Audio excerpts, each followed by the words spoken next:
नमस्कार.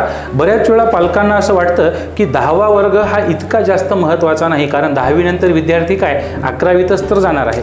पण ती हे गोष्ट विसरत आहेत की 10व्या वर्गामध्ये जे काही अल्जेब्रा, जॉमेट्री, सायन्स 1, सायन्स 2 हे विषय आहेत, हे 11व्या 12व्या वर्गाच्या सायन्सचा बेस आहे. आत्ता वर्ग 10वीमध्ये जर विद्यार्थ्याच्या या बेसिक संकल्पना क्लिअर झाल्या तर नक्कीच त्याला त्याचा 11वी आणि 12वीमध्ये फायदा होईल व पुढील संपूर्ण आयुष्यामध्ये तो सायन्स रिलेटेड चांगलं एज्युकेशन घेऊन एक जबाबदार नागरिक बनू शकेल. त्यामुळे 10व्या वर्गामध्ये या सायन्स आणि मॅथ या विषयाकडे विद्यार्थ्याने जास्त लक्ष देणं गरजेचं आहे. त्यामुळे आम्हीसुद्धा स्पेशली त्याच 2 विषयाचं एज्युकेशन तुम्हाला या ऑनलाईन रेकॉर्डेड माध्यमातून देत आहोत. तरी पालकांना मी आवाहन करतो की त्यांनी या ऑनलाईन रेकॉर्डेड क्लासचा नक्कीच फायदा घ्यावा.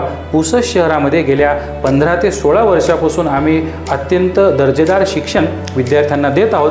दरवर्षीच अनेक विद्यार्थी 90-95% वर आमच्या इथून 10व्या वर्गामध्ये गुण घेतात. आपल्या विद्यार्थ्याला आपण आपल्या गावात जरी एखादा छोटा मोठा क्लास लावलेला असेल तरीसुद्धा एक सपोर्टिव्ह म्हणून हा ॲप हे एज्युकेशन आपण सबस्क्राईब करून घेऊ शकता, जेणेकरून त्याला जेव्हा कधी अडचण येते तेव्हा त्याला या ऑनलाईन क्लासमधून जे व्हिडिओज आहेत तो पाहूनसुद्धा तो चांगल्या प्रकारे मार्क 10व्या वर्गामध्ये घेऊ शकतो. आणि 10व्या वर्गात जर त्याला गुण चांगले मिळाले सायन्स आणि मॅथमध्ये तर नक्कीच त्याचे सायकोलॉजिकली तो 11वी 12वीच्या शिक्षणासाठी तयार होतो. तरी पालकांना पुन्हा एकदा विनंती की 3000 रुपये ही आजच्या या महागाईच्या काळामध्ये जास्त रक्कम नाही आहे. आपण आपल्या विद्यार्थ्यासाठी हा निर्णय घ्यावा व त्याला लवकरात लवकर या ऑनलाईन शिक्षणाच्या प्रवाहामध्ये आणावे ही आपल्याला नम्र विनंती. धन्यवाद.